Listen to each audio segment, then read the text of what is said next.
بسم اللہ الرحمن الرحیم۔ امام سجاد علیہ السلام کی اللہ تعالیٰ کی توحید اور تعریف کے حوالے سے دعا۔ معبود، بے شک کوئی کتنا ہی زیادہ تیرا شکر ادا کرے، تیرے شکر کی انتہا تک نہیں پہنچ سکتا، اس لیے کہ وہ جس قدر بھی شکر کرے اس پر تیرا مزید احسان ہو جاتا ہے، جو مزید شکر کو واجب کر دیتا ہے۔ اور کوئی چاہے کتنی طاعت کرے مگر وہ تیرے فضل و کرم کے عوض تیرے استحقاق اطاعت کو ادا نہیں کر سکتا۔ بس سب سے زیادہ شکر گزار بندہ بھی تیرا شکر ادا کرنے سے عاجز، اور سب سے زیادہ عبادت گزار بھی تیری اطاعت و عبادت سے قاصر ہے۔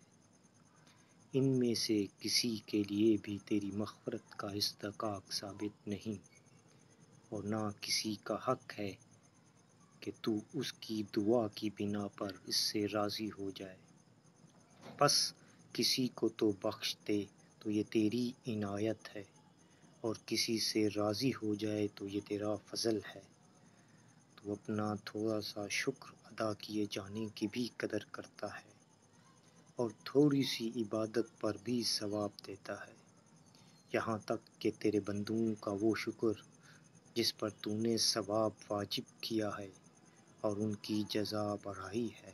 ایسا امر معلوم ہوتا ہے کہ گویا یہ بندے تجھ سے قطع نظر کر کے بھی اس کا یارہ رکھتے تھے، اور اس لیے تو ان کو بدلہ دیتا ہے، اور گویا اس کا سبب تیری قدرت میں نہیں تھا، اس لیے تو انہیں جزا دیتا ہے، جبکہ ایسا نہیں ہے۔ بلکہ اے میرے معبود، تو اس وقت بھی ان کے امر کا مالک تھا جب انہوں نے عبادت اختیار نہیں کی تھی، اور ان کے اطاعت معبود میں داخل ہونے سے پہلے ہی تو نے ان کے لیے ثواب مقرر کیا، اس لیے کہ تیری سنت فضل و کرم، تیری عادت احسان و انعام، اور تیرا راستہ عفو و درگزر ہے۔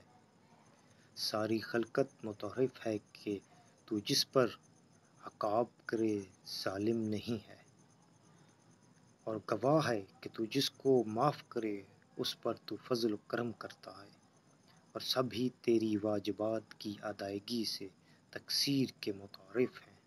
بس اگر شیطان ان کو دھوکہ نہ دیتا تو کوئی تیری اطاعت سے منہ نہ موڑتا، اگر وہ شیطان باطل کو حق بنا کر نہ دکھاتا تو کوئی بھی تیرے راستے سے گمراہ نہیں ہو۔